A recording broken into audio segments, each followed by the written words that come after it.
Hey everybody. This is a piece by Ryan Worrall, or Ryan L. Worrall, or R.L. Worrall is how it's said here. I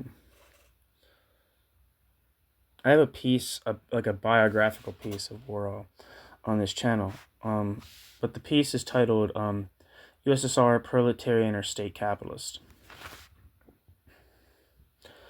With the socialist movement, what year is this from anyway?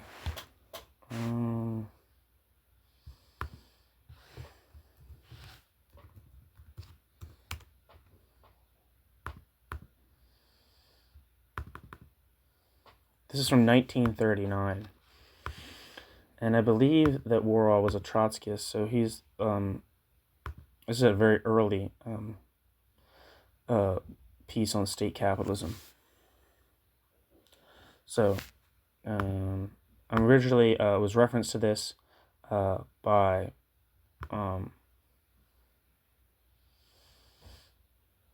Western Marxism in the Soviet Union by Marcel van der Linden.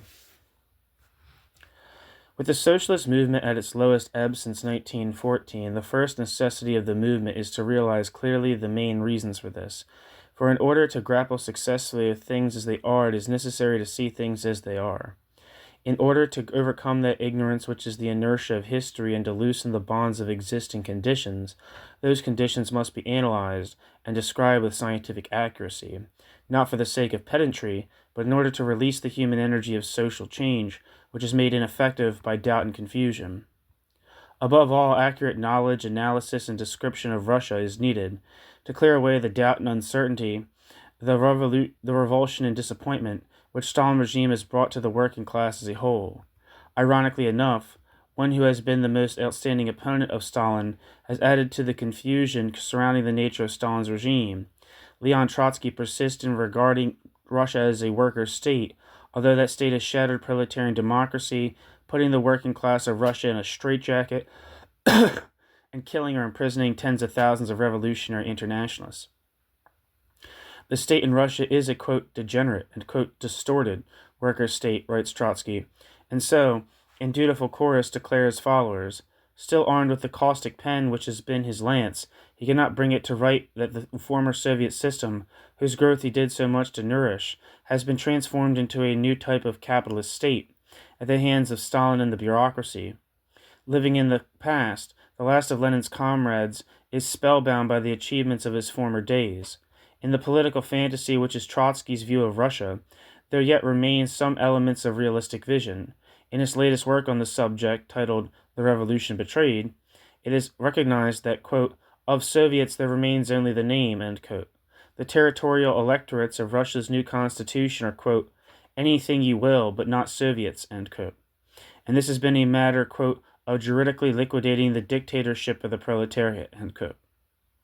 The bureaucracy has destroyed the Soviet system.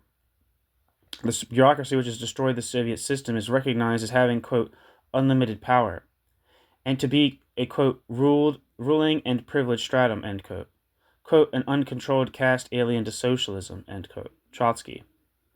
That this bureaucracy has dealt crushing blows to socialism and has destroyed workers' democracy in Russia, Trotsky knows, and sees that in that country there must be, quote, according to all evidences, end quote, a second, quote, supplementary revolution against bureaucratic absolutism, end quote. Trotsky, The Revolution Betrayed. But side by side with this partial lucidity, half-blind, quixotic sentiments appear in the guise of either careless phrases or considered opinions. Trotsky writes of Russia as a, quote, workers' state, a, quote, Soviet state, and a, quote, socialist state. All those quotes are from The Revolution Betrayed. The Soviet bureaucracy, we learn, quote, has expropriated the proletariat politically in order by methods of its own to defend the social conquests, end quote. Exclamation point. The proletariat has been, quote, expropriated politically, end quote. In other words, deprived of political power, but the October Revolution is, quote, not yet overthrown, end quote. The underlying cause of these contradictory statements, which their author will glibly explain as, quote, dialectically conceived, lies in a false view of the dynamics of capitalist production, particularly in relation to private property.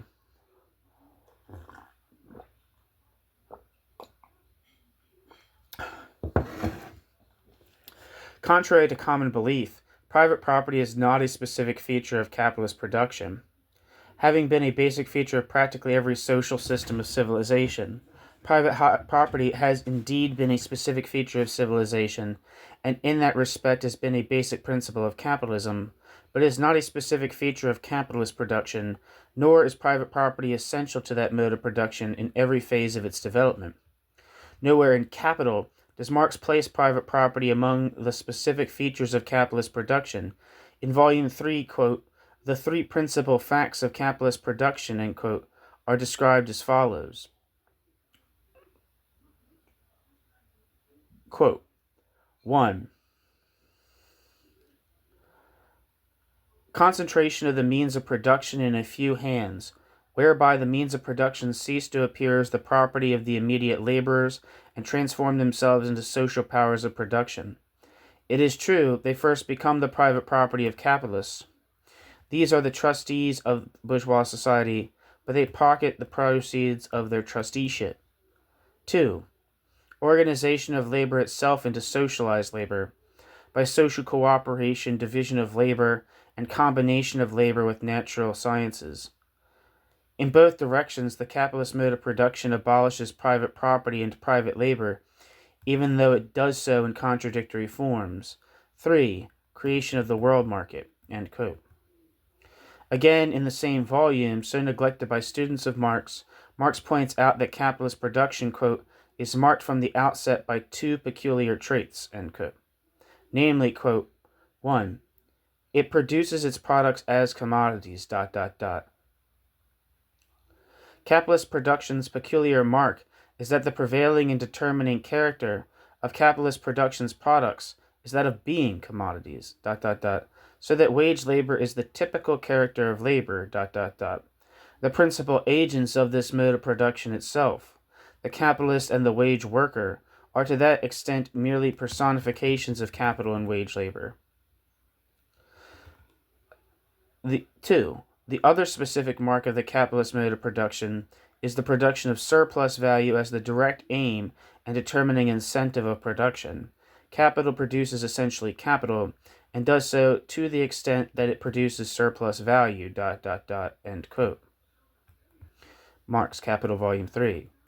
Now the accumulation of capital, the aim and compelling motive of capitalist production, has become more and more a matter for state control and regulation since 1914.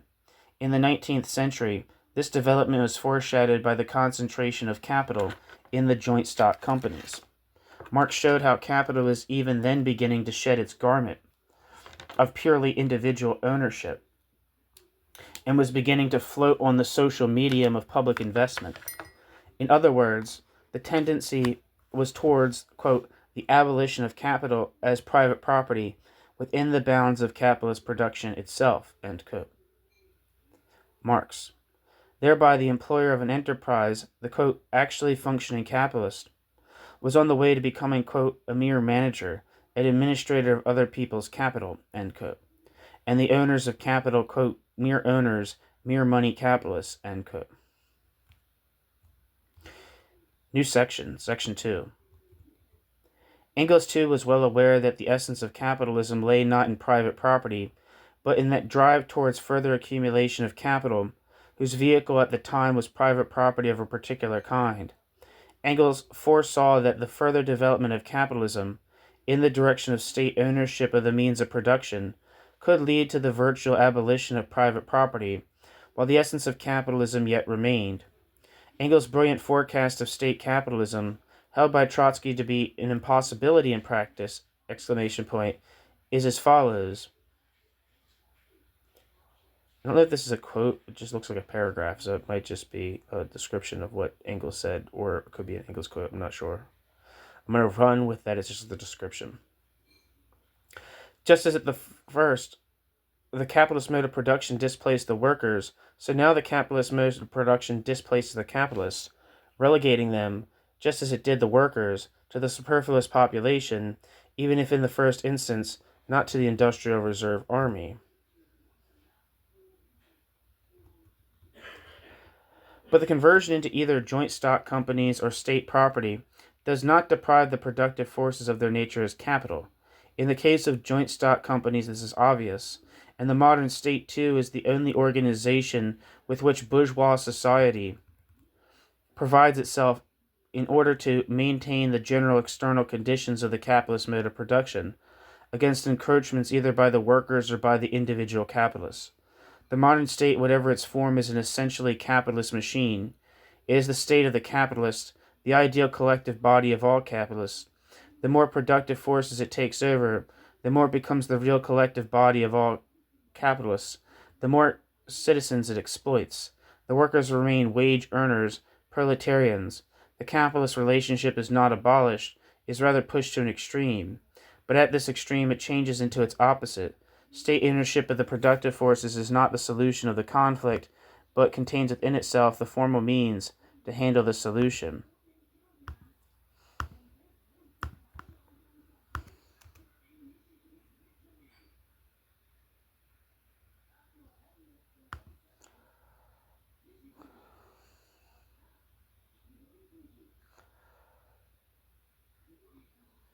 One second.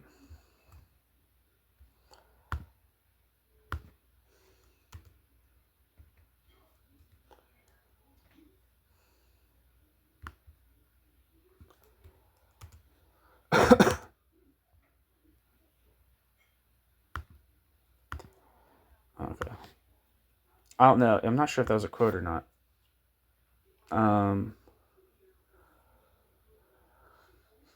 Because that quote doesn't, that last paragraph doesn't make any reference to Engels, so I'm not sure. It seems like it seems like it's a quote from Engels.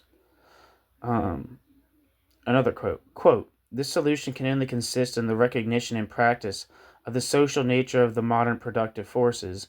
That is, therefore, the mode of production, appropriation, and exchange must be brought into accord with the social character of the means of production, and this can only be brought about by society, openly without deviation, taking possession of the productive forces, which have outgrown all control other than that of society itself. End quote. Engels. New section, section 3.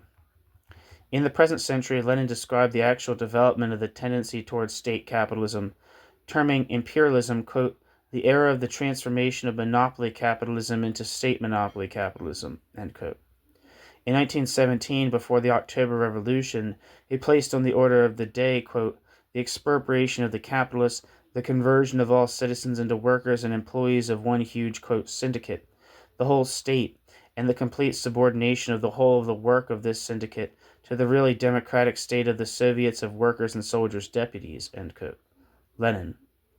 But Lenin did not regard even this step as an escape from the capitalist character of production. Lenin recognized that the power held by Soviets would consist, as the first phase of communism, of political power over capitalist economics, especially in the field of distribution.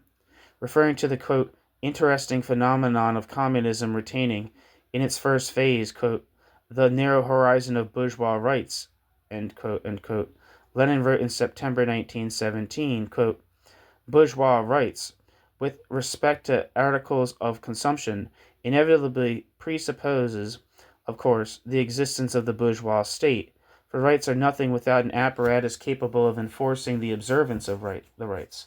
Consequently, for a certain time, not only bourgeois rights, but even bourgeois state remains under capital C communism without the bourgeoisie, end quote. Lenin. This possibility of a, quote, bourgeois state without the bourgeoisie, end quote, was realized under Stalin, but in a form exceeding Lenin's anticipation of the temporary survival of bourgeois rights. For under Stalin, the bureaucracy set its heel on the growth of communism, while continuing to monopolize the socialized means of production. After the October Revolution, Lenin insisted that even state capitalism would be an advance on the system of individual capitalist ownership, scorning those opposed to the concentration of capital and trust on the grounds that this would create the danger of state capitalism.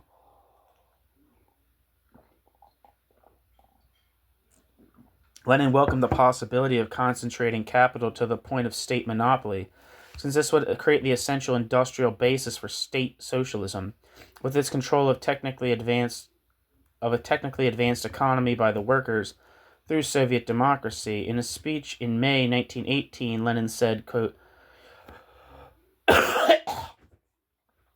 "Reality says that state capitalism would be a step forward for us. If we were able to bring about in Russia in a short time state capitalism, it would be a victory for us. How could they be so blind as not to see that our chief enemy is the small capitalist, the small owner?" Exclamation point. ... State capitalism is a step towards state socialism. ... The domination of the small bourgeoisie by the other classes and by state capitalism should be welcomed by every class-conscious worker, because state capitalism under Kerensky's democratic regime would mean a step towards socialism, and under the government almost complete socialism. End quote. Lenin is perfectly clear on the vital point that proletarian democracy is an essential feature of state socialism, as contrasted with state capitalism, which is merely control of production as a whole by the state. Proletarian democracy, Lenin states, lies not only in exclusion of the bourgeoisie from the franchise, but also in the fact that, quote, all bureaucratic formalism and restrictions of elections are abolished. The masses themselves determine the order and time of elections, and every elected person is liable to recall. End quote. Lenin. The masses, moreover, are drawn more and more into political life and administrative work. Throughout Lenin's writings after 1917, there is the same emphasis on workers' democracy as the specific feature of state socialism. Quote, by the overthrow of the bourgeoisie and the landowners, we have only cleared the way. We have not yet erected the structure of socialism. End quote. The whole idea of the state creating socialism through the accumulation of capital on the basis of workers' democracy is embodied in Lenin's rough-hewn phrase, quote, electricity plus Soviets equals socialism. End quote. Lenin. Section 4. Now Trotsky is well aware that the absence of workers' democracy in Russia means the absence of socialism, but at the same time he cannot bring himself to admit that capitalism now reigns in the land of the October Revolution.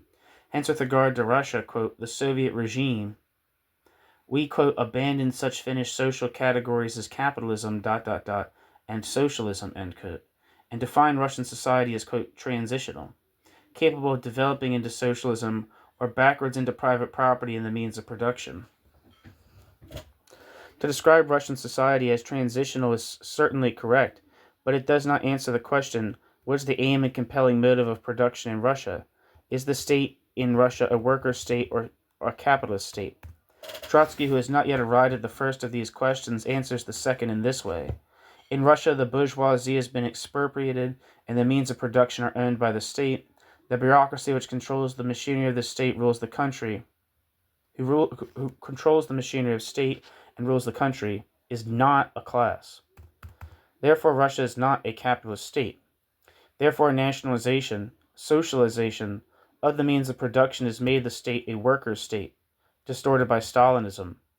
To deny that Russia is a capitalist state because the Stalinist bureaucracy is not a class springs partly from an inability to distinguish structure from function. The structure of the bureaucracy, including the relative lack of private property relations, differs fundamentally from the structure of a bourgeois class, which in general is based upon the principle of private property.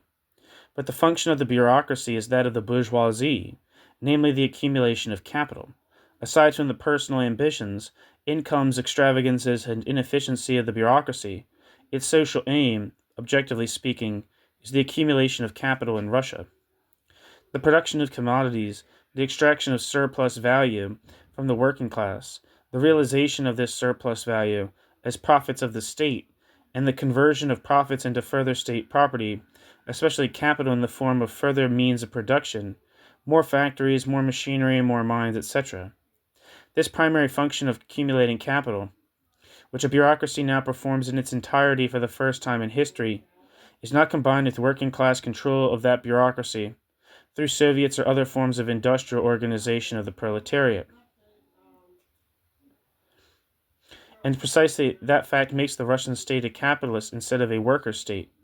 A new type of capitalist state, it is true, since the principle of private property still lies in the dust, but a capitalist state for all that, since the state minus workers' democracy pursues the aim and compelling motive of capitalism in general. New section. Section 5. This does not mean that Russia is an imperialist state, for the bureaucracy has not reached the point of seeking to export capital and seize colonies which characterizes the imperialist nations. Nor does it mean that Russia should not be defended against attacks on the part of imperialist nations. As pointed out by Lenin, state capitalism entailing the abolition of private property is a step forward in social evolution, and for this reason alone, Russian state capitalism should be defended against the imperialist nations, which uphold the principle of private property.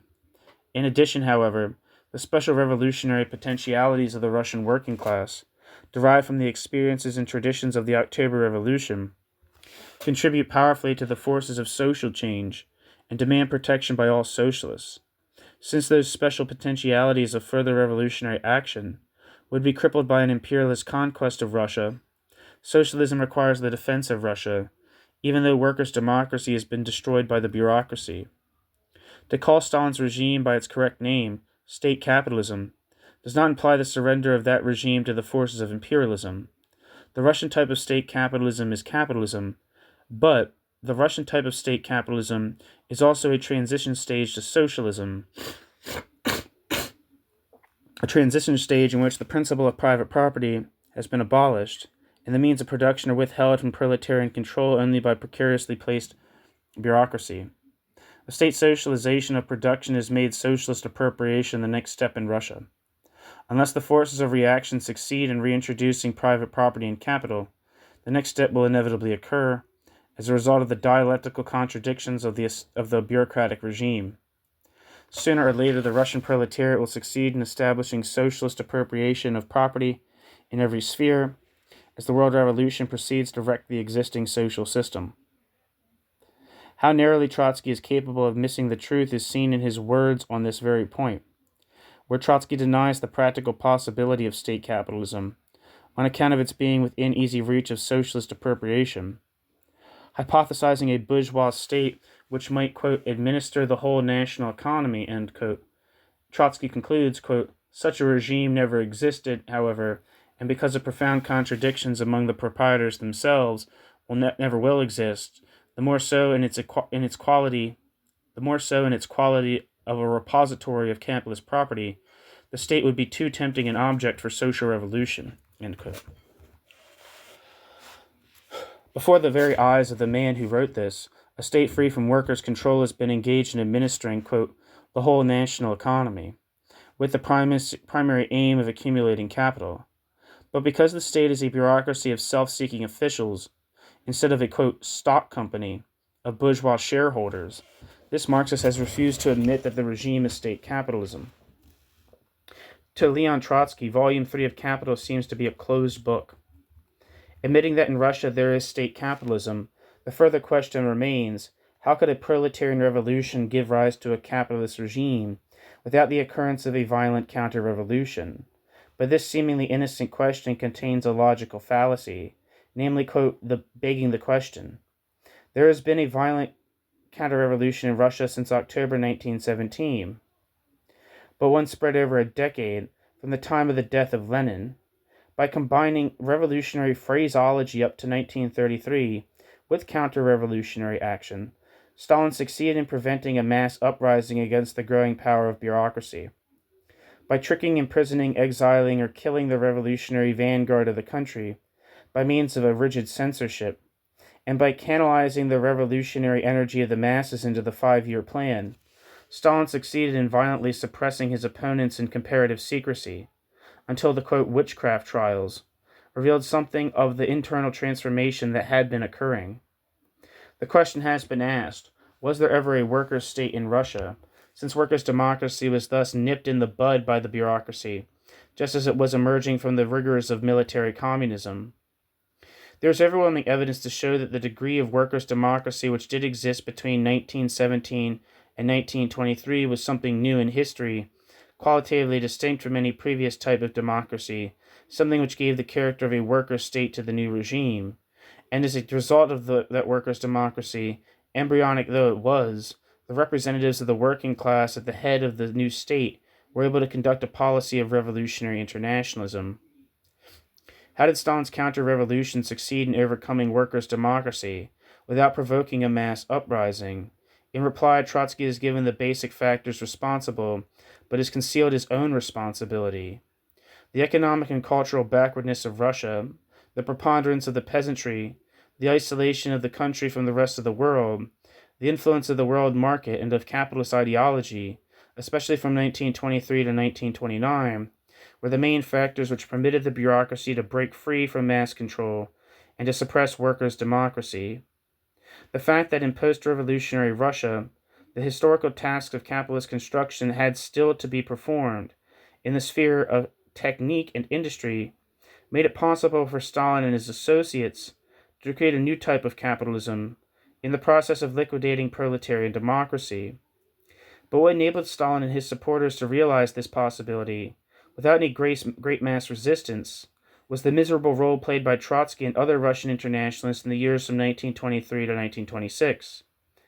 In those crucial years of Stalin's rise, Trotsky, as a quote, loyal party member, confined his opposition to academic theses and passive resistance, waiting 18 months before allowing his opposition to come to the knowledge of the masses. The revolution of 1917, indeed a quote, locomotive of history, has permitted Russia to cover several centuries in the space of 20 years. The fact that Stalin's bureaucracy prevented Russia from developing socialism has blinded many Marxists to another fact, namely the progressive nature of the capitalist economy which the bureaucracy has established. For state capitalism, insofar as it completely socializes production, and so ripens society for socialist appropriation, government in law is progressive. State capitalism as a social structure is the most advanced form into which capitalism can develop, prior to the transformation of its economy into state socialism, the first stage of communism. New section, section 7. The historical role played by Stalin is thus a dual role, for insofar as Stalin and the bureaucracy have concentrated capital in the hands of the state, to the exclusion of private enterprise and private property in the means of production, the regime has prepared the economic ground for socialism, which is the social stage immediately ahead of mere nationalization of the means of production.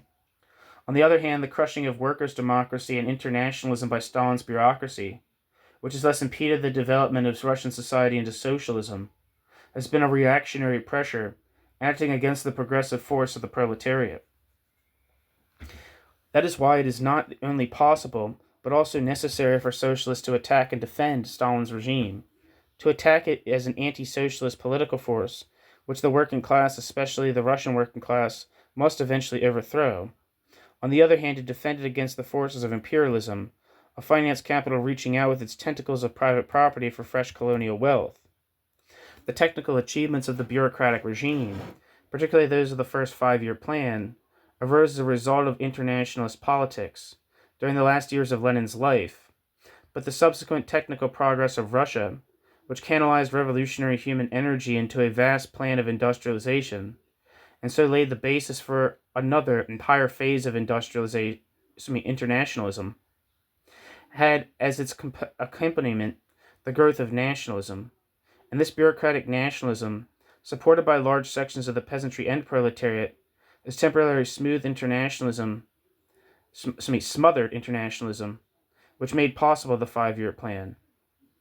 In this process, capital and capital's destroyer, the forces of socialism, battle against one another in a contradictory unity, which undergoes striking changes. At first one and then another of the protagonists dominates the process. February 1917, capital triumphant. October 1917, revolutionary internationalism. 1937, capital again triumphant, but on a higher plane of development. 1947, question mark. Again, this piece is written in 1939. One thing is certain, out of the continued expropriation of small private producers, and out of the continued exclusion of foreign capital from Russia, only socialism can come and must come sooner or later, as the international economy of the country, with all its contradictions of inequality, invites the extension of socialization from production to commodity distribution. Since only the rebirth of workers' democracy can perform this extension of socialization, and since workers' democracy can only return by overcoming the violent opposition of the bureaucracy, the final solution of this dialectic process is dependent upon the social force, including the physical power, which the working class of Russia can gather for its second revolution against capital. And such social force is necessarily part of the international movement of the workers of all countries against the present social system. In brief, both the life and death of Stalinism are determined by the dynamic, contradictory, and historically transient unity of capital and labor, evolving towards its own final destruction on a world scale.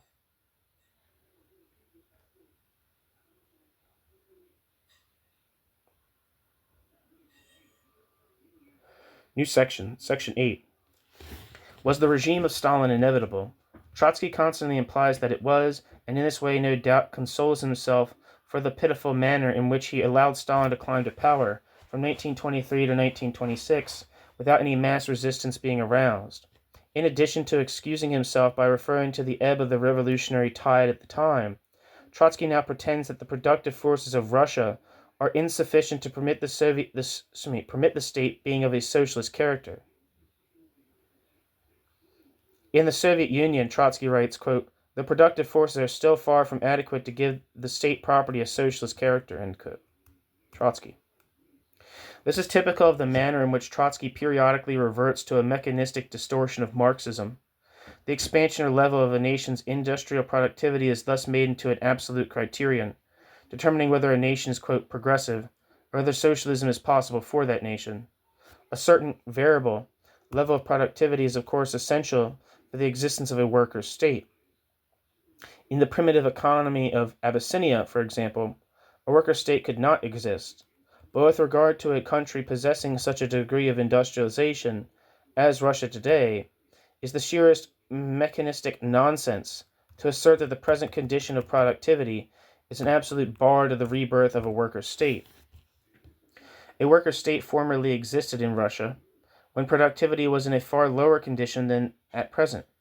The first workers' state was transformed into a bureaucratic state managing capitalist production, i.e. into a unique type of state, capitalist state, because the internationalist elements of the Russian working class leadership, making criminal errors during and after Lenin's last illness, failed miserably to withstand the growth of a bureaucratic nationalistic leadership.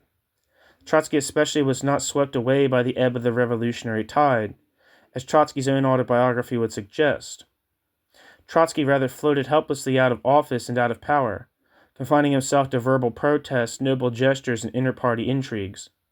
It was such political factors that permitted the post-revolutionary development of Russia from embryonic socialism into state capitalism.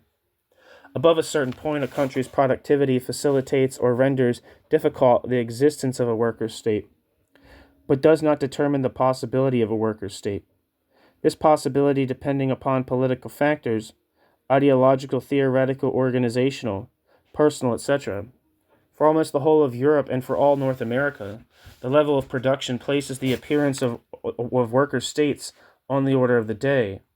Whether such states are born and whether they continue to exist depends chiefly upon the development of world economy on the one hand, and on the other, upon the above-mentioned political factors belonging to the, quote, superstructure of society's economic basis. As for the expansion of productivity of a nation, that alone does not necessarily signify that the nation is a, quote, progressive, quote, progressive, such as Trotsky does, in the sense of being an anti-capitalist unit. A nation such as Australia, which is a support as well as an appendage of British imperialism, is far from being, quote, progressive in that sense, although its industrial economy is expanding. Poland, again, where further industrialization has been occurring, with an expansion of productivity, is now demanding colonies, a fact which amounts to a vigorous kick at Trotsky's obeisance before productive expansion as an idol of absolute value. I forget how to say this word.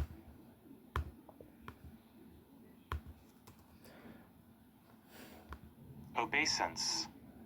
Obeisance, deferential respect, a gesture expressing deferential respect, such as a bow or curtsy.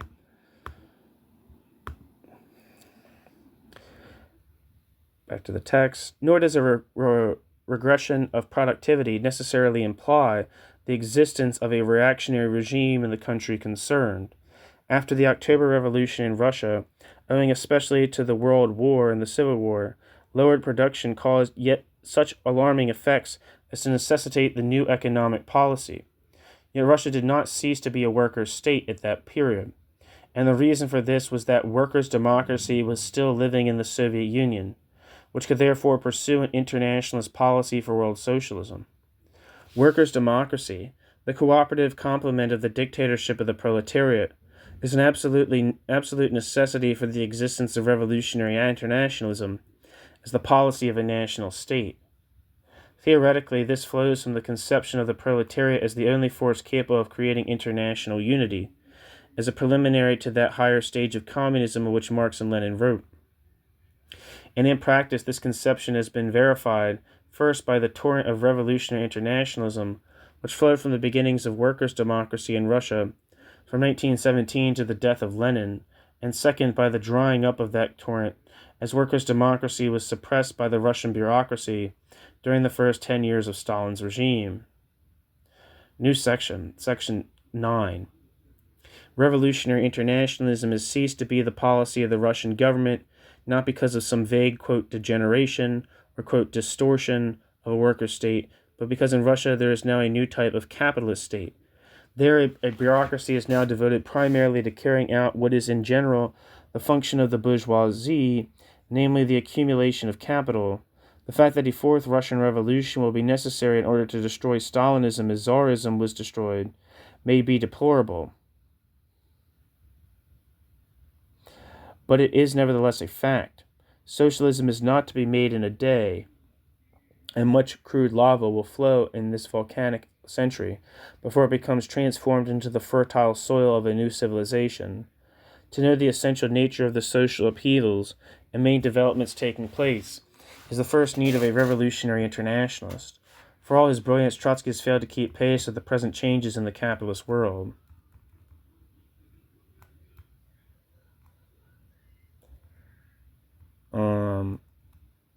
That's the end of the piece. This was published in Monthly Modern Quarterly in winter 1939. There's some footnotes here that I missed, and it says, footnote 1 says, the new constitution of Russia has indeed set a legal seal on the annihilation of the Soviets. Two national chambers, monopolizing legislation, separate the legislative from the executive bodies of the state, thus destroying a basic principle of workers' democracy. The electoral units of the national legislature are not based on the productive units of the working class, but are territorial units, i.e. parliamentary-like constituencies, electing one deputy to the legislature for every 300,000 of the population. And in these imitations of parliamentary constituencies, there is not even a choice of candidates at election time. The bureaucracy presents one candidate to be elected by each constituency. The so-called Soviets are purely local executive organs of the bureaucracy. The vital right of recall of a delegate to a governing body is conspicuous by its absence in the new constitution. There is no longer even a trace of the Soviet system in Russia, save the name, quote, Soviet. That's footnote 1. Footnote 13 says, it will of course be realized that the means of production of a country remain capital so long as the system of wage labor and commodity production exists, even though the state be a workers' state. And footnote 16 says, see quotations from Trotsky's writings in Pravda of the period, reproduced in the bulletin by G. Marlin's group. See also Max Eastman's Since Lenin Died. Marlin, incidentally, shares Trotsky's view that Russia is still a, quote, degenerate workers' state. All right, so that's the end of the piece. I got this from workersliberty.org.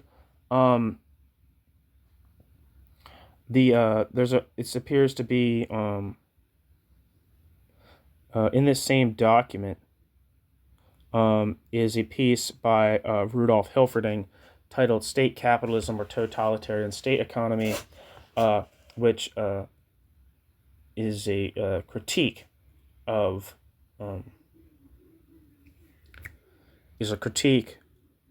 Worrall. Worrall's comments in I think that's also in Monthly Modern Quarterly. Let's see. Yes, it's published in Modern Review and reprinted in Essential Works of Socialism, edited by Irving Howe, and in The Marxist by C. Wright Mills.